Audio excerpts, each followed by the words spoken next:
Evening agenda आप देख रहे हैं, आपके साथ मैं हूं पुनीत। खबरों की करेंगे शुरुआत और सबसे पहले बैतूल से बड़ी खबर की बात करेंगे। तन्मय नाम का 6 साल का बच्चा बैतूल में बोरवेल में फंसा हुआ है और अब तो 73 घंटे का वक्त हो चला है, क्योंकि 5 बजे गिरा था 2 दिन पहले और लगातार इसको बच्चे को निकालने के लिए, सुरक्षित निकालने के लिए रेस्क्यू ऑपरेशन किया जा रहा है।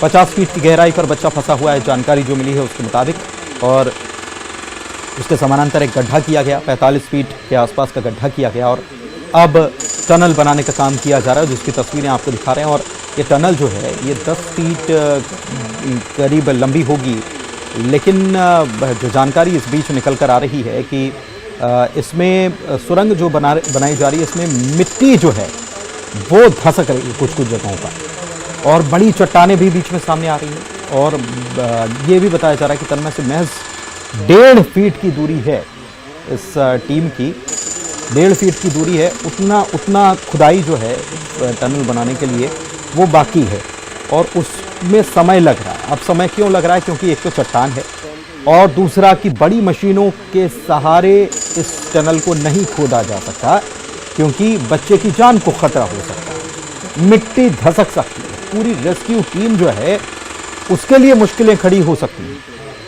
तो ऐसे में बहुत बारीक ध्यान रखा जा रहा है और अंदर चट्टाने हैं तो उसको हैंड ड्रिलिंग मशीन जो है उसी से खोदने का काम किया जा रहा है। धीरे धीरे धीरे धीरे करके खोदा जा रहा है ताकि बच्चा कहीं उसको कोई नुकसान ना हो जाए, इस बात का ध्यान रखा जा रहा है। और महज 1.5 फीट के आसपास की ये दूरी बताई जा रही है। हो सकता है कि अभी जब हम आपको ये खबर बता रहे हैं तब तक ये दूरी और कम हो गई हो, क्योंकि रात दिन ये टीम लगी हुई है। एनडीआरएफ की टीम लगी हुई है, एसडीआरएफ की टीम लगी हुई है, जिला प्रशासन पूरा वहीं पर मौजूद है, ग्रामीण वहाँ पर मौजूद हैं। ग्रामीण भी कह रहे हैं कि प्रशासन तो अपने स्तर पर पूरी कोशिश कर रहा है, लेकिन जो समस्याएं सामने आ रही हैं उसको भी ध्यान में रखा जाना चाहिए। और अब एक बार फिर से अंधेरा हो चला है, ठंड यहाँ पर बढ़ चली है, लेकिन इस सब के बावजूद इतनी सारी विपरीत परिस्थितियाँ हैं, प्रतिकूल परिस्थितियाँ हैं, लेकिन इस सब के बावजूद यहाँ पर एनडीआरएफ के जवान जो हैं वो लगातार डटे हुए हैं। वासु हमारे सहयोगी हमारे साथ जुड़े हुए हैं, सीधे उन्हीं के पास चलते हैं। वासु, कहा जा रहा था कि 1.5 फीट की दूरी बची है बच्चे से, क्या ये अब कम हुई है?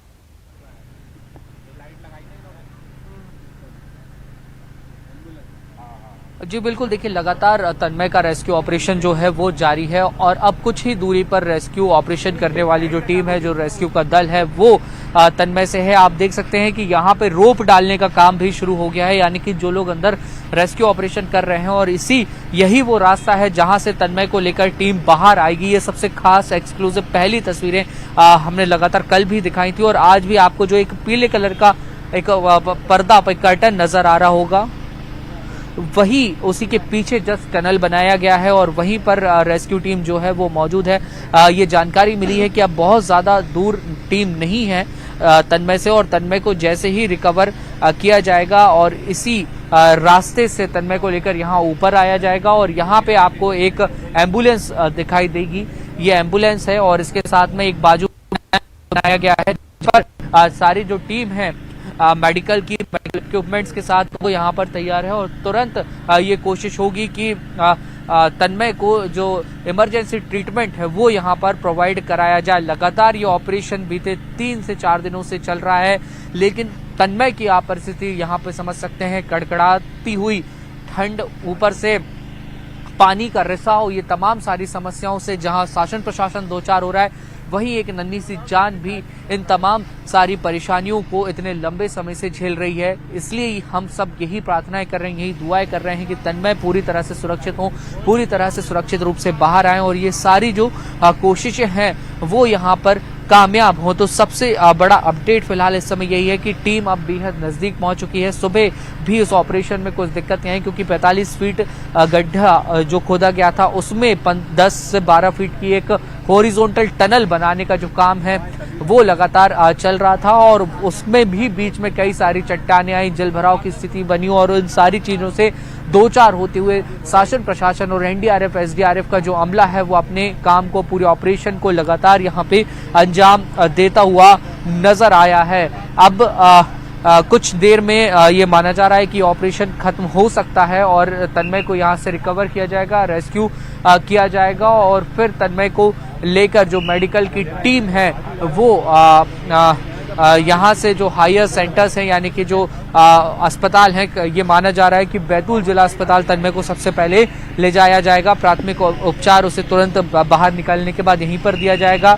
जो एम्बुलेंस है उसमें भी तमाम तरीके के लाइफ सेविंग इक्विपमेंट्स जो हैं, ट्रक्स जो हैं वो यहाँ पर मौजूद हैं और अब बड़ी संख्या में यहाँ पे पुलिस बल भी तैनात कर दिया गया है। जो आसपास के ग्रामीण थे जो यहाँ पे ऐसा लग रहा है कि कुछ हलचल हो रही है, थोड़ा सा जरूर हटाया गया है। देखिए आप वहां कुछ हलचल क्या नजर आ रही है? क्या ऐसा लग रहा है कि शायद टीम पहुंच रही है तन्मय तक? वासु, अब देखिए ये कहना अभी थोड़ा सा मुश्किल है कि टीम तन्मय तक पहुंच गई है, लेकिन जी हाँ ये बात बिल्कुल सही है कि हलचल अब काफी ज्यादा बढ़ गई है। टीम बेहद नजदीक है, किसी भी वक्त हमें ये जानकारी मिल सकती है कि तन्मय तक जो टीम है वो पहुंच चुकी है और तन्मय को लेकर बाहर आने की जो पूरी कार्रवाई है वो यहाँ पे की जाएगी। दूसरी तरफ आप देखेंगे कि बड़ी संख्या में यहाँ पे जो ग्रामीण जन है जो लगातार इस पूरे ऑपरेशन के खत्म होने का इंतजार कर रहे हैं वो भी यहाँ पर मौजूद हैं और पुलिस प्रशासन अब इस पूरे रास्ते को क्लियर कराने का भी यहाँ पे काम कर रहा है ताकि जैसे ही तन्मय को तक पहुंचा जाता है, तन्मय को रिकवर किया जाता है, उसे लेकर अस्पताल जाने में किसी भी तरीके की अड़चन ना हो। एक बड़ी समस्या ये भी है यहाँ का जो रोड है, चूंकि ये गांव से आबादी वाले क्षेत्र से बहुत दूर का इलाका है, यहाँ पे रोड भी प्रॉपर नहीं है, रोड की हालत भी काफी ज्यादा खराब है। ऐसे में तेजी से निकालने में हॉस्पिटल पहुंचने में कोई दिक्कत परेशानी ना हो, इसके मद्देनजर शासन प्रशासन तमाम इंतजाम यहाँ पे कर रहे हैं और लगातार आप देख रहे हैं कि एसडीआरएफ एनडीआरएफ की टीमें जो है वो जरूरी इक्विपमेंट्स को लेकर पहुंच रही है। देखिए कोई जो जरूरत के जो इक्विपमेंट्स है दूसरे वो भी यहाँ पर बिल्कुल स्ट्रेचर समेत अन्य चीजें जो है वो वहां पर पहले पहुंचाई जाएंगी, वहां पर भी ऑक्सीजन सिलेंडर समेत बाकी तमाम चीजें पहुंचाई जाएंगी और उसके बाद जैसे ही उसे रेस्क्यू बच्चे को किया जाएगा वैसे ही तुरंत एम्बुलेंस में लेकर दौड़ते हुए अस्पताल पहुंचाया जाएगा ताकि उसकी जांच हो सके। बहुत शुक्रिया, आप नजर बनाए रखें क्योंकि कुछ ही देर में बच्चा निकल सकता है ऐसा बताया जा रहा है। जबलपुर से बड़ी खबर आपको बता दें, मनचले ने छात्रा को चाकू मार दिया। दोस्ती की मांग कर रहा था, दोस्ती करना चाहता था, इनकार किया, छात्रा ने छात्रा को चाकू मार दिया। पूरी घटना सीसीटीवी में कैद हो गई है, इसका सीसीटीवी फुटेज सामने आया है। गुरुवार को यह चाकूबाजी की घटना हुई। पुलिस ने एक संदिग्ध को इस मामले में हिरासत में लिया है। एक और नाबालिग के भी वारदात में शामिल होने की सूचना है, जांच में पुलिस जुटी हुई है। तो ये बड़ी खबर आपको बता रहे हैं, जबलपुर में यह पूरी घटना सामने आई है। संदिग्ध इस मामले में हिरासत में लिया गया है।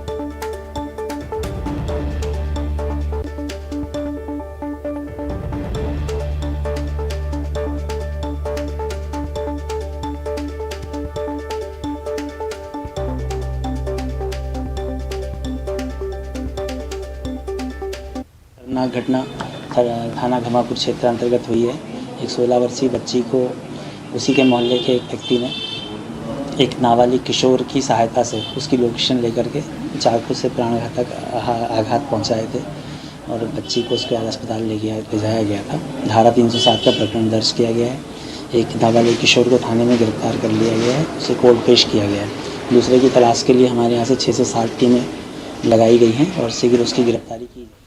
पवन हमारे संवाददाता हमारे साथ इसी खबर पर जुड़े हुए हैं, उनसे बात करते हैं। पवन, ये जो घटना सामने आई है, बहुत गंभीर सवाल खड़े हो रहे हैं बच्चियों की सुरक्षा को लेकर। अगर इस तरह से कोई भी मनचला आता है, दोस्ती करने के लिए कहता है, इनकार करने पर क्या यही अंजाम हो सकता है? ये बहुत डराता है संस्कारधानी में। हालांकि हम यहाँ थे नहीं, मंदिर में था, मैं अंदर का पुजारी हूँ, लेकिन जब मैं आया तो यहाँ सुना कि ऐसा कुछ हुआ है।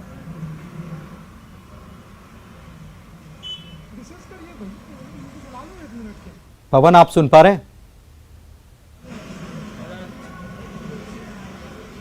जी बिल्कुल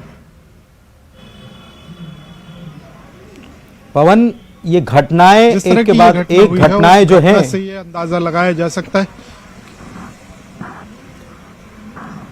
आपको शायद आवाज थोड़ी देर से पहुंच रही है। पवन, आप रुकिए, मेरा सवाल मैं दोहरा देता हूं।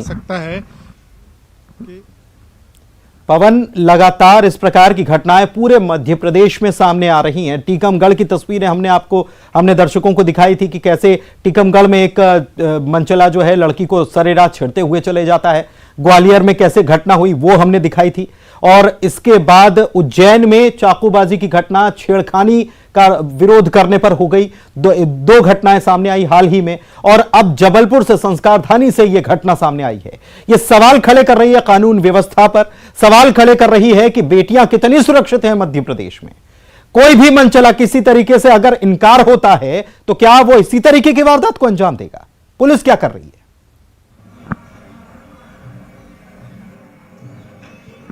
जी बिल्कुल, सवाल यही उठता है कि आखिर लोगों में कानून का खौफ क्यों नहीं है। रहवासी इलाका, मतलब मैं यदि आपको तस्वीरें दिखाना चाहूंगा कि जिस जगह पर यह घटना हुई है, पहले मैं उस घटना का ब्यौरा दे दूं आपको कि ये देखिए यहाँ पर मुश्किल से 5 फीट की ये गली है जिसमें दोनों तरफ घर बने हुए हैं, रहने वाले लोग यहाँ रहते हैं, और दिन दहाड़े यानी ये सुबह का वक्त बताया जा रहा है जब इस तरह ये घटना को अंजाम दिया था, जब एक नाबालिग बच्ची कोचिंग से अपने घर जा रही थी, उस वक्त और एक मनचला लड़का नाबालिग है, जो कि बताया जा रहा है कि आरोपी भी नाबालिग है, उसने लड़की को पहले रोका, उससे बात करने की कोशिश की, और जब बातचीत में लड़की ने इनकार कर दिया, उसके प्यार के इजहार को ठुकरा दिया, तो लड़के ने चाकू निकालकर उसका पीछा किया और उस पर चाकू से दनादन वार किए, और यहाँ से इसी रास्ते से वो भागा था। और ये वही जगह है, ये वही घर है जिसके सामने इस घटना को अंजाम दिया गया। यहाँ पर इस घर के सामने लड़के ने स्कूटी खड़ी की थी और उसके बाद में वारदात को अंजाम दिया। हमारे साथ यहाँ स्थानीय लोग मौजूद हैं, उनसे जानते हैं कि किस तरह की ये घटना थी और क्या कहना चाहेंगे ऐसी घटनाओं को लेकर के। क्या लगता है आपको, बेटियां सुरक्षित हैं हमारी? बेटियां तो सुरक्षित नहीं हैं, ये सब देखते हुए यही समझ में आता है।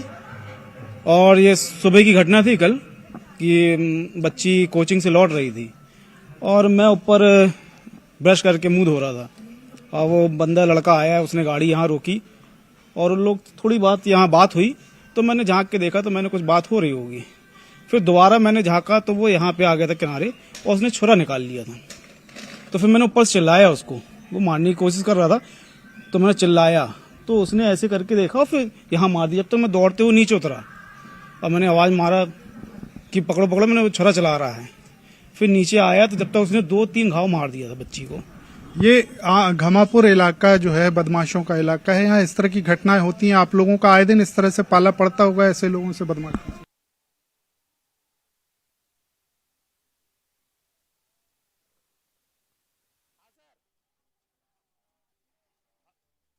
तो देख सकते हैं आप ये कैसे तस्वीरों में पूरी घटना कैद हुई है। जबलपुर में घमापुर थाना क्षेत्र का ये मामला है, जहां पर लड़की को पहले रोका जाता, बातचीत करने की कोशिश की जाती, लड़की इनकार करती है तो यही बर्दाश्त नहीं होता और इस पर चाकू से 2-3 वार कर दिए गए, और अब लड़की को अस्पताल में भर्ती कराया गया। एक नाबालिग बताया जा रहा है ये लड़का भी, इसे हिरासत में ले लिया गया है। शुक्रिया आपका इस जानकारी के लिए पवन। बढ़ते आगे बात अगली खबर की। रायपुर में एक 8 साल की बच्ची को अगवा करने का मामला आया है। बच्ची बुधवार की शाम अपने घर के बाहर खेल रही थी और यहीं से अचानक वो लापता हो गई। बच्ची के परिजनों ने शक जताया है कि कोई बच्ची को कार से ले गया है, जिसके बाद से पुलिस आसपास लगे सीसीटीवी फुटेज को खंगालने में लगी है। फिलहाल बच्ची के मामले में कोई सुराग भी नहीं मिल पाया है। युगल हमारे संवाददाता हमारे साथ जुड़े हुए हैं, उनसे इस मामले पर करते हैं बात। युगल, बच्ची का सुराग नहीं मिल पाया, कौन ले गया? 8 साल की छोटी सी बच्ची, और परिजन शक ये जता रहे हैं कि कोई कार में ले गया, अगवा करके ले गया। क्या कुछ वजह सामने आई है? मामले की जांच है वो विधानसभा पुलिस है वो कर रही है। सीएसपी खुद जांच करने वहां पर पहुंचे थे, जिस स्कूल में मासूम पढ़ती है वहां भी पुलिस गए थे और पूरी तरह से पड़ताल की जा रही है। परिजन आरोप लगा रहे हैं कि एक कार जो बीएसयूपी कॉलोनी है सेक्टर 1 पे सड्डू पे वहां पर खड़ी थी, तो आशंका व्यक्त किया जा रहा है कि उसकी अपहरण हो गई है। पुलिस खुद संदेही है, उनसे भी पूछताछ की है, लेकिन अभी अपहरण के जो मामले हो प्रकाश में या फिर अपहरण के जो प्रमाण है वो नहीं मिल पाए हैं। तो पुलिस अलग अलग जो टीम गठित करके पूरे मामले की जांच है वो कर रही है। साथ ही साथ जो सड्डू के जो एरिया है, जो क्षेत्र है जहां से BS यूपी कॉलोनी जाता है सेक्टर 1, उन तमाम जगहों के CCTV फुटेज हैं वो खंगाले जा रहे हैं। पुलिस अलग अलग दिशाओं में जांच कर रही है और बड़ी बात ये कही जा सकती कि परिवार वाले अपहरण का आरोप लगा रहे हैं। तो जब हमने परिवार के जो मासूम की मां से भी बात की तो उन्होंने कहा कि किसी तरह की दुश्मनी किसी से है तो नहीं, लेकिन फिर भी वो आशंका व्यक्त कर रहे हैं कि अपहरण की आशंका है और एक जो कार खड़ी थी वो भी वहां पर देखा गया था। तो पूरे मसले पर पुलिस है वो जांच कर रही है। जी पुनीत। किसी से कोई दुश्मनी नहीं, फिर भी अपहरण की आशंका, कुछ तो बात होगी। क्या परिजन पुलिस को इस बारे में कुछ जानकारी दे रहे हैं? पुलिस किस एंगल से जांच कर रही है? जी देखिए, पहले तो जो विधानसभा पुलिस है, CSP जो तमाम हैं वो उन्होंने टीम अलग अलग टीमें गठित की है। कुछ फ़ोन कॉल्स हैं उसका डिटेल लिया जा रहा है, सर्विलांस में वहाँ पर रखा गया है। साथ ही साथ कुछ संदेह से भी पुलिस ने पूछताछ की है। और चूंकि अचानक से जो मासूम है 8 साल की खेलते हुए वहाँ से गायब हुई है, तो कई तरह के जो शक है वो भी पुलिस को है। लेकिन बड़ी बात यही है कि इस जैसे अपहरण जैसे मामले आते हैं और चूंकि नाबालिग है बच्ची, तो ऐसे में सबसे CSP जो हैं उदयन बेहर वो इस वक्त हमारे साथ जुड़े हुए हैं, उनसे बात करते हैं। CSP साहब, बहुत गंभीर ये मामला है। 8 साल की बच्ची, घर वाले कह रहे हैं कि बाहर खेल रही थी, अचानक से गायब हो गई। कहां तक पहुंची है जांच? बच्चियों की सुरक्षा पर भी सवाल उठ रहे हैं। फिर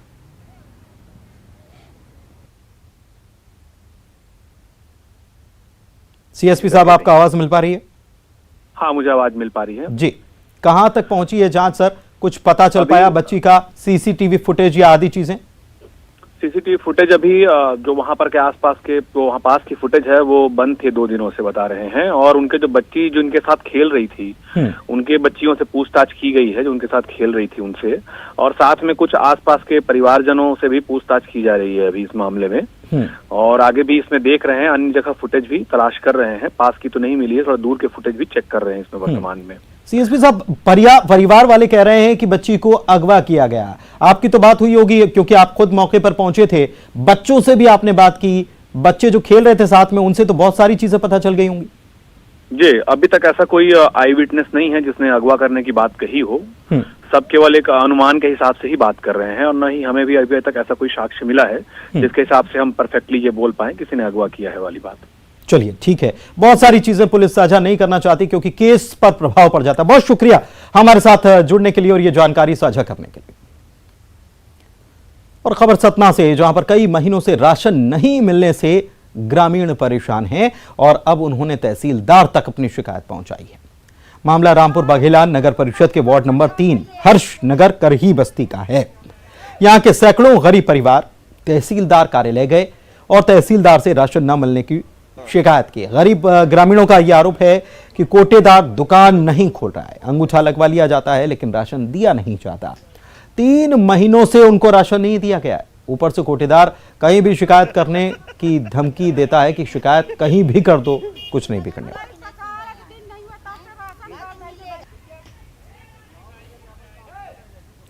शिवेंद्र हमारे संवाददाता हमारे साथ इसी खबर पर लाइव जुड़े हुए हैं, उनसे बात करते हैं।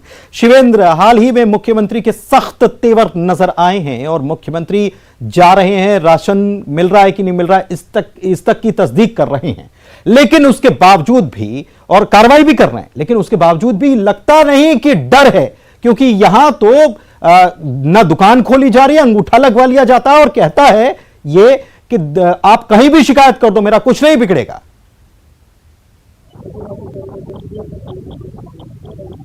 जी बिल्कुल, मैं आपको बता दूं कि सतना जिले में जो PDS की राशन की दुकानें हैं वो हाल अव्यवस्थाओं का शिकार हैं और सर हर जगह से शिकायतें आ रही हैं कि उनको गरीबों को राशन नहीं मिल पा रहा है। मैं आपको बता दूं कि सतना में 68% ऐसे लोग हैं जो गरीबी रेखा के नीचे हैं और उनको सरकार रियायत दर पर राशन उपलब्ध कराती है। ये जो मामला है ये रामपुर बघेलान का नगर परिषद का मामला है, वार्ड नंबर 3 में। जिस जगह पर विधायक का आवास है उस मोहल्ले में 3 महीने से राशन नहीं बटा है और जिसकी शिकायत लेकर ग्रामीण जो है तहसीलदार के पास पहुंचे थे, एसडीएम के पास पहुंचे थे और पूरी बात बताई, लेकिन अभी तक कुछ न तो कोई जांच हुई है और न ही किसी तरह की कोई कार्रवाई का आश्वासन दिया है। इससे साफ जाहिर होता है कि गरीबों के हकों पे डाका डाला जा रहा है और मुख्यमंत्री के जो सख्त निर्देश है उसके बावजूद भी सेल्समैन और समिति प्रबंधकों पर उनका खौफ दिखाई नहीं दे रहा है। डर उनको नहीं सता रहा। बहुत शुक्रिया आपका इस जानकारी के लिए और देखना होगा इस मामले में क्या कार्रवाई होती है, क्योंकि अभी तो हमारे सहयोगी बता रहे हैं कि कोई कार्रवाई अभी तक हुई नहीं है, कोई जांच भी नहीं हुई है। बढ़ते आगे, पुलिस कमिश्नर सिस्टम के 1 साल पूरा हो जाने के मौके पर न्यूज 18 ने भोपाल पुलिस कमिश्नर मकरंद देउस्कर से इस प्रणाली के नफे नुकसान पर बातचीत की। सुनवाते हैं। कमिश्नर सिस्टम को 1 साल पूरा हो चुका है और इस 1 साल के दौरान कुछ ऐसे अपराध हैं जिनमें बढ़ोतरी हुई, लेकिन टोटल अपराधों में जरूर कमी आई है। साइबर क्राइम की बात करें तो तेजी से साइबर क्राइम का आंकड़ा जो है बढ़ा है। हमारे साथ पुलिस कमिश्नर मौजूद हैं मकरंद देउस्कर साहब। देखिए, अगर 2019 की तुलना अगर करते हैं 2020 और 21 को कोविड वर्ष मानते हुए, तो हमारे आईपीसी क्राइम लगभग बराबर या थोड़ा सा मामूली सी गिरावट भी उसमें देखी गई है, जबकि जनसंख्या में करीब 1-2% की वृद्धि हम मान सकते हैं। इसके बावजूद अगर हम देखें जो अपराध दर है, अपराध दर जो इंटरनेशनल स्टैंडर्ड रहता है अपराध प्रति 1 लाख व्यक्तियों का, तो वह 757 से करीब 20% नीचे हो गया है।